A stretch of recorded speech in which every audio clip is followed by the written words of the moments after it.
la veritat és que a mi em va animar molt doncs, a proposar-li que estigués avui amb nosaltres.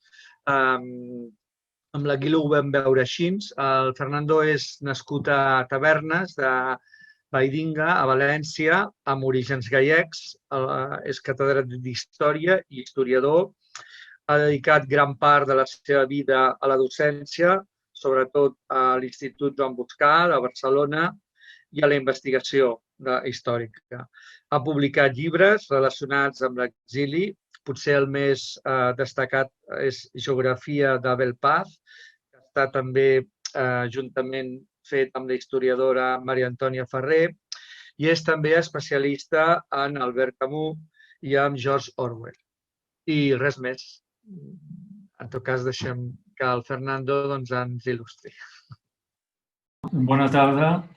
Jo faré la meva intervenció en castellà, perquè és l'idioma del llibre que hem llegit tots, l'edició castellana, i després al col·loqui ja anirem barrejant els idiomes com fem normalment. Calle Este Oeste de Philip Sands es el libro que todos tenemos, que nos hemos acercado, que hemos leído, que hemos releído. Yo conocí este libro por Miquel Berga. Miquel Berga es profesor en la Universidad Pompeu Fabra y me contaba que estuvo en los encuentros literarios de Girona, ese festival que se llama MOT, en el año 2018, y me decía, mientras media Europa dormía, nosotros, se refería a Miquel Berga y a Philip Sands, hablábamos de literatura encarnada, literatura ligada a la carne, a la propia existencia. Bueno, después de esa recomendación que me hizo Miquel, yo leí el libro con fruición, lo he de decir. Lo acabé en muy poco tiempo y lo he leído hasta 3 veces. La segunda vez fue con motivo de esa charla que di en el Instituto del Xavier, cuando aquellos alumnos iban a marchar a Polonia, no pudieron ir, pero les quedó el conocimiento de este libro. Yo recuerdo que en el instituto les decía, para viajar no es necesario ir a los sitios, se puede viajar también sin moverse.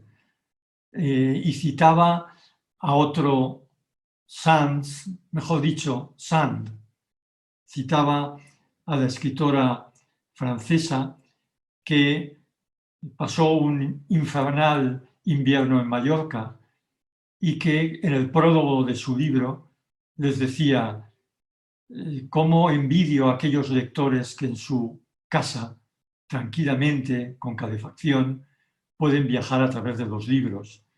No hace falta ir a los sitios para viajar y muchas veces cuando se va, de hecho no se viaja, se llevan otras cosas. Bueno, los chicos no pudieron ir, por desgracia, por el tema del confinamiento, pero sí que conocieron este libro y ahí quedó para que cada uno lo utilice de la manera o se vuelva a encontrar con él en un futuro más o menos lejano. Calle Este Oeste de Philip Sands es para mí una geografía física, pero es también una geografía humana sobre todo.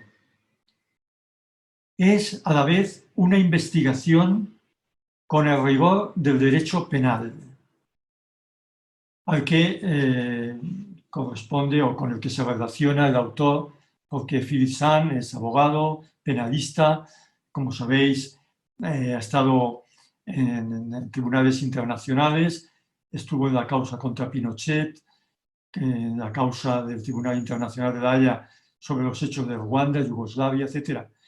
Y él hace una investigación como si fuese ese abogado penalista que quiere ir buscando uno a uno todos los componentes del delito.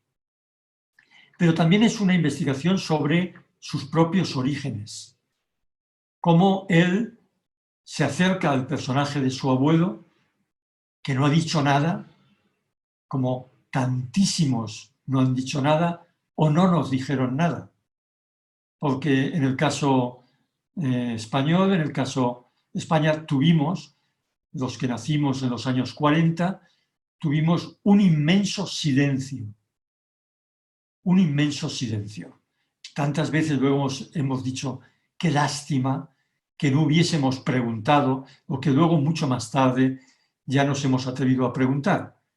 Pues él lo que hace es una investigación sobre sus orígenes, incluso descubriendo o desvelando hasta su madre cosas que desconocía. Y es también un descubrimiento de los lados ocultos que anidan en cada uno de nosotros. Todas las familias tienen secretos, todas las personas tienen muchos matices, tienen muchos rincones, y esos rincones y matices los descubre Philip Sands de dos protagonistas de su libro. Es a la vez también, o además, un enfrentamiento frontal con el periodo sin duda más terrible de la historia europea, que es el periodo de la llegada del fascismo y del nazismo, en este caso, al poder en Alemania, de su extensión por todo el centro de Europa, con las consecuencias que nosotros conocemos que dejó desde Rusia hasta la península ibérica.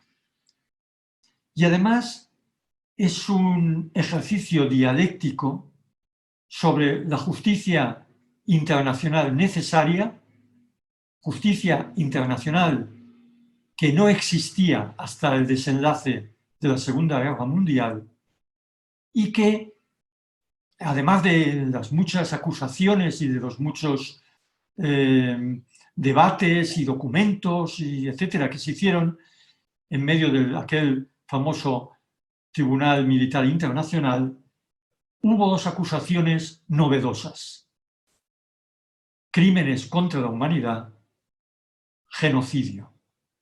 Dos términos que nosotros ahora, incluso algunas veces, podríamos casi confundir, pero que en aquel momento tuvieron un apoyo teórico y una defensa encarnizada, sobre todo por parte de uno de ellos, de que esos nuevos delitos, y me refiero en este caso concretamente al delito de genocidio, deberían aparecer en el derecho penal internacional. Y por último, que yo creo que este libro es un intento y logro, yo creo que está logrado ese intento de comprender la tensión más grave que vivió Europa durante el siglo XX. Explicaré ahora cada uno de estos aspectos que me parece que están en el libro. Además, podríamos citar elementos de carácter literario, de carácter formal. Por ejemplo, me viene a la cabeza ahora esa especie de unir los tiempos. El escritor Philip Sands está en lugares donde ocurrieron cosas X años después. Perdón, X años antes. Donde ocurrieron cosas X años antes. Y él, en su narración, los junta. Eso que habéis dicho en la presentación, los lugares son elementos fundamentales de la memoria, de la historia, y esos lugares no están quietos, ni son neutros ni están quietos. Esos lugares son a su vez dinámicos en función de cómo nos presentemos a ellos y de qué preguntas les hagamos a ellos. Es un poco como hacía Miquel Berga también, o como ha hecho Miquel Berga, en este libro que salió este verano, Quan la historia et crema la mà, un libro sobre George Orwell, del cual Miquel es posiblemente el máximo exponente del conocimiento de Orwell en España y uno de los máximos a nivel mundial, europeo y mundial, y el poeta británico Auden. ¿Qué hace Miquel Berga en ese libro? Pues los hace coincidir en la narración.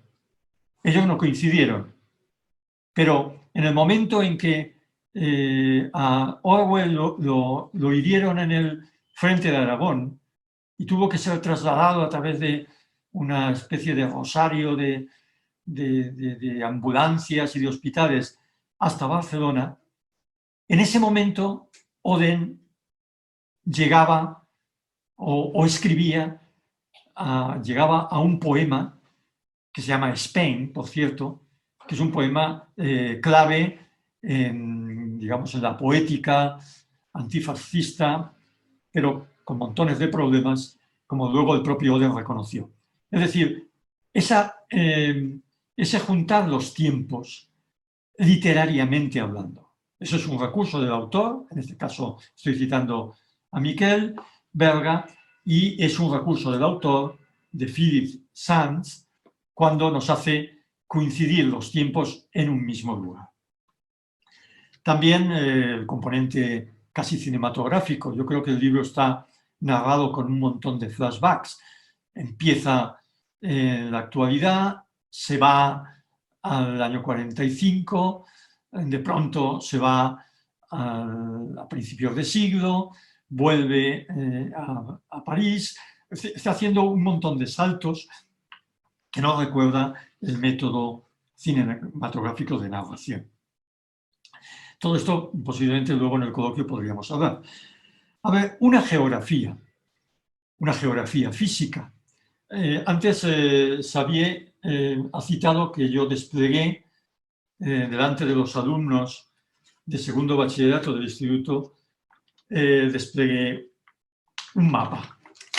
Este mapa, que aquí ahora bueno, lo pongo puramente como ejemplo, aquí está el mapa, donde aparecen los lugares protagonistas de la historia. Esos lugares que además en 120 años pasaron de ser austríacos, rusos, polacos, alemanes, rusos, polacos, otra vez, ucranianos hoy. Es decir, una zona que ha ido cambiando su pertenencia a entidades políticas y que ha experimentado pues, esa historia tremenda que empieza con la Gran Guerra, 1914 al 18, que continúa con las tensiones del 18 en los años 20, los años 30, del 39 al 45, del 45 al 89 y del 89 al 2014, que es cuando él escribe el libro.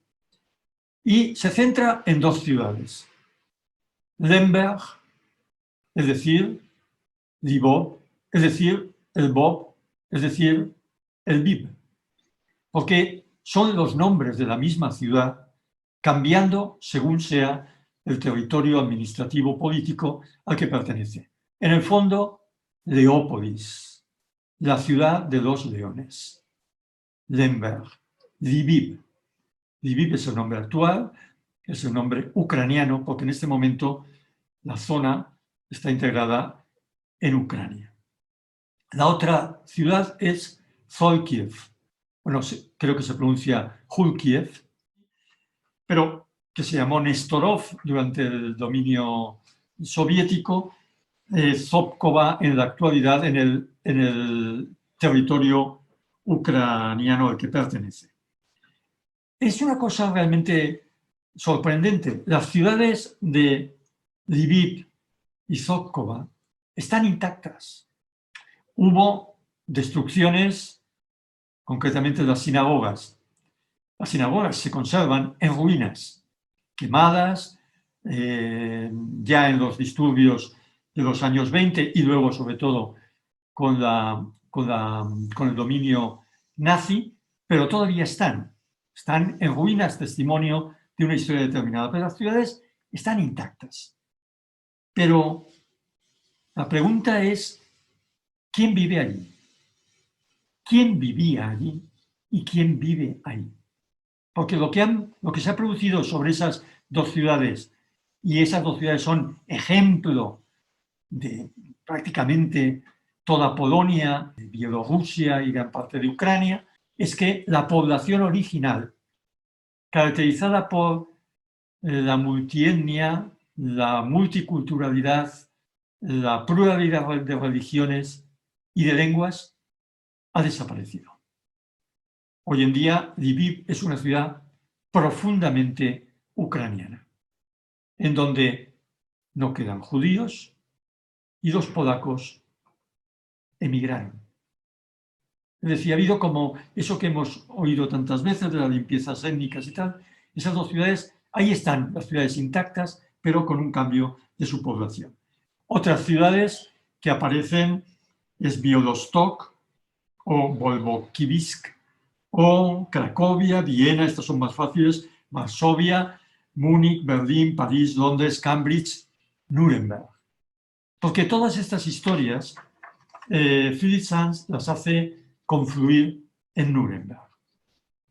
Si esa es la geografía física, la geografía humana está formada por una serie de personajes: Leon Buchholz, abuelo de Philip Sands, Gers Lauterpacht, Rafael Lemkin y Hans Frank.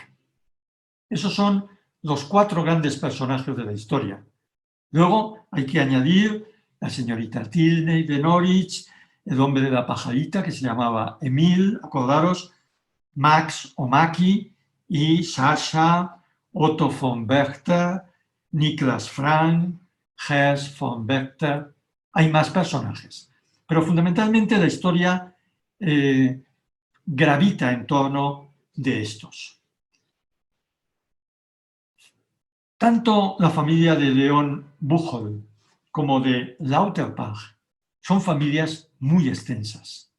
Los Buchholz eran de Lemberg, concretamente el padre de Leon, Pinkas Buchholz de Lemberg. Su madre, sin embargo, Malke Flaschner, era de Zolkiew, de donde eran los Lauterpacht, de Zolkiew también. Y curiosamente, Zolkiew es una ciudad más pequeña que Lemberg, más pequeña que Lviv, una ciudad, podríamos decir, construida en torno a un camino muy largo. Es una ciudad alargada, con un camino, la calle central, que se llama Este-Oeste. De ahí toma el nombre el libro. En un extremo de esa calle vivía la familia de Malke Flaschner, la madre de Leon Buchholz, el abuelo de Philip Sands. En el otro extremo vivía Aaron Lauterpacht y Débora, su mujer. En un extremo unos y en el otro extremo los otros. Pero Zolkiew es una ciudad más pequeña y Gers Lauterpacht va a estudiar a Lemberg, va a estudiar al Lviv. En un momento de esta historia, Philip Sands dice: me he dado cuenta de que mi abuela Malke había vivido en la misma calle de Zolkiew que los Lauterpacht y había muerto en la misma calle de Treblinka que los Lemkin. Porque el tercer personaje clave también en esta historia es Rafael Lemkin, originario de Bielorrusia, de lo que actualmente es Bielorrusia, una ciudad que se llamaba en aquel momento Białystok, hoy en el plano aparece con el nombre de Volkowisk, hijo de Joseph y de Bela, por cierto, muertos también en Treblinka. Eso es de lo que se da cuenta cuando va recomponiendo todas las piezas y todas las biografías de estos personajes. El cuarto de los nombres, primero León, el segundo Gers Lauterbach, el tercero Rafael Lenkin, el cuarto es Hans Frank. Hans Frank había nacido cerca de Múnich, casado con una mujer que se llamaba Brigitte Herbst. Tienen varios hijos, uno de los cuales es Niklas, hijo con el que conecta Philipp Sands. Y es ahí donde, a lo que me refería cuando decía al principio, que yo creo que el libro es un logro, decía, de la comprensión de ese fenómeno y ese momento tan terrible, el más terrible que vive Europa en el siglo XX.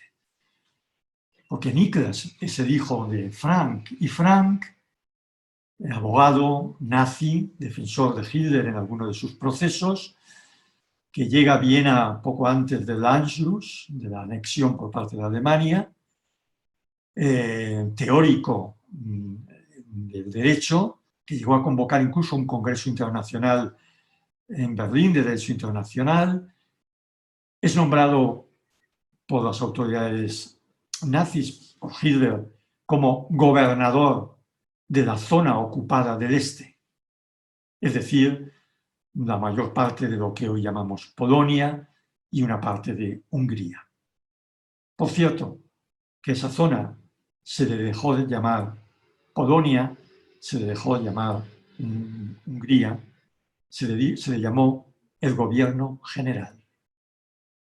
El grado de deshumanización y de deshistorización que los nazis llegaron a hacer es tan terrible como evidentemente quitar la personalidad, eliminar la personalidad de la gente con aquellos aguapados totales de los cabellos, desnudarlos, humillarlos, marcarlos como si fuesen piezas de ganado, eliminarlos, por tanto, como personas, pero también eliminar la historia de los grupos, los nombres de la cultura y del pasado. Gobierno general se llamó la zona. Bien, en este momento yo creo que tendríamos que mezclar lugares y nombres, y recuerdo que en el Instituto de Xavier, en el Instituto de Valdores, llevé unas cartulinas que son estas, porque claro, estos nombres dichos en voz alta, pues uno no los coge, ¿no? Lemberg, Bob, Bib, o Zolkier, Nestorov, o no digamos estos nombres que iba enseñándolos para que llegasen un poco más, y sé que cuesta que lleguen, porque en principio cuando empiezas a leer estos nombres de grafías no latinas, pues nos cuesta no solo la pronunciación, que hacemos lo que podemos, sino que nos cuesta incluso la retención de tanta consonante. Y es como si estuviésemos en medio de un territorio todavía más desconocido. Lo mismo con los nombres de las personas. León, Pincas, Regina Landes, la mujer de León, Rita, hija de Ruth, y su hija Ruth, hija de Rosa Landes, la familia de León, y si lo veis, van apareciendo unas estrellas en torno a cada uno de ellos. Son los muertos por la deportación, porque otra cosa que nos hemos dado cuenta, evidentemente, es que todos estos son judíos. Aarón, David, Raquel, Eliú, Elías, evidentemente, Rafael Lemkin, Joseph y Bella.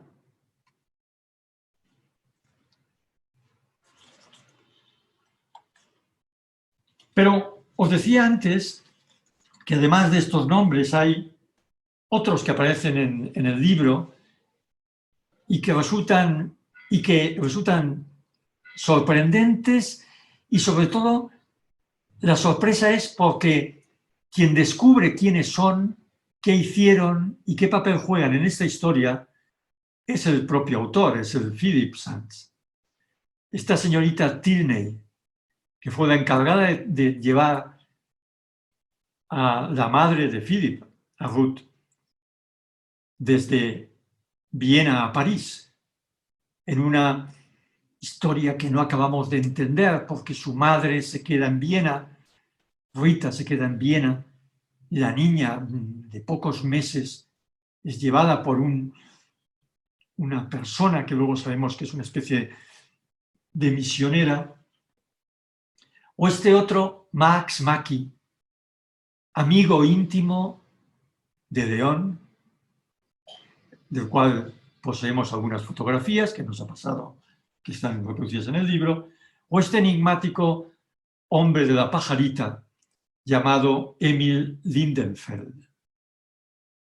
Bien, es en esa investigación sobre su familia en la que Philip se encuentra con puntos oscuros y desconocidos.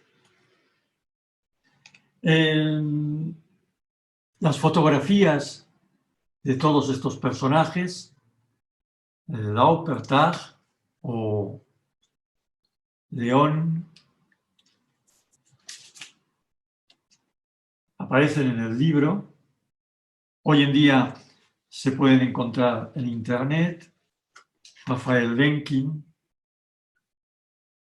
Hans Frank, lo mismo que los hechos en los que estuvieron involucrados. Entrar en la página del pogrom de Lviv es encontrarse con las escenas del horror que tantas veces hemos visto. La masacre de Zolkiev. Incluso con todo ese material se filmó una película. Hoy en día la cantidad de imágenes es espeluznante y apoyan, si a la vez que vamos leyendo el libro vamos buscando la imagen y el lugar, Zolkiev, Lemberg, 1940-1943, nos encontramos la imagen, el lugar y el horror. Como aquel, por ejemplo, de un profesor de Lemberg que, viendo a un oficial nazi como está a punto de, está maltratando a una persona, se le acerca y le dice: ¿usted no tiene alma? Y el oficial nazi responde con un tiro en la cabeza del profesor. Ese horror inmediato es que hay fotografías y hay filmaciones, porque los nazis dejaron un rastro de detalles realmente que llama la atención y que todos conocemos. Decía antes que la historia va confluyendo sobre Nuremberg, 1945-46, Tribunal Militar Internacional, los detenidos, los procesados, entre los que está Hans Frank, y los cargos que se van elaborando, se van redactando contra ellos. Y Lauterpacht, que era asesor del Comité Británico, dentro del juicio, introdujo los crímenes contra la humanidad. Es decir, estos acusados eran responsables de crímenes contra la humanidad porque atacaba los derechos individuales de las personas. Lauterpacht estuvo, como sabemos porque lo hemos leído, en la base de la Declaración Internacional de Derechos Humanos y en las convenciones de derechos individuales, etcétera, etcétera. Para él, la persona es la que tiene los derechos y cualquier ataque que se produzca por parte de los estados que hasta ese momento eran, digamos, libres de hacer lo que quisieran con sus súbditos, pero que a partir del año 45 habrá una justicia internacional que lo controle, pues hará que ese delito entre. Pero el otro que iba dando vueltas, que era Raphael Lemkin, que es un personaje, como hemos visto, interesantísimo y que acabó haciendo una compilación de todos los decretos que había dado Hans Frank en el gobierno general, decretos contra homosexuales, gitanos, judíos, impedimento de matrimonios con no arios, etcétera. Toda esa larga serie de decretos los fue compilando y atravesó desde Estocolmo hasta los Estados Unidos con una maleta cargada de todos los textos. Lo increíble, como recordaréis, es que ese viaje no lo hizo por el Atlántico, que no podía ir porque estaba la guerra, sino que lo hizo atravesando toda Rusia, atravesando toda Asia y llegando desde la costa oriental de Asia hasta los Estados Unidos y de allí hasta Washington, donde entró en contacto con el fiscal general de los Estados Unidos, Jackson, y en la universidad donde lo contrataron, etcétera, etcétera. Bueno, pues Lemkin, como hemos leído, para él el delito era el genocidio. Es decir, se atentaba contra las personas no por ser una persona individual, sino por pertenecer a un grupo religioso, racial, nacional. Era el grupo el objetivo, es decir, se eliminan a 3 millones y pico de tal, porque son de determinado credo religioso, determinada raza o determinada cultura. Y, por tanto, hay que poner el delito de genocidio como un delito fundamental en el derecho internacional. La discusión entre ambos es una discusión algunas veces dura. Lemkin logra al final del proceso de Nuremberg que ese delito aparezca también y a partir de ahí, aparece sobre todo en las convenciones internacionales posteriores y hasta llegar a la actualidad, donde pues ha habido acusaciones, como por ejemplo de la guerra de Yugoslavia con ese delito o de las masacres en Ruanda con ese delito. Yo quería decir una última cosa para acabar mi intervención, es el papel de la segunda o de la tercera lectura de un libro.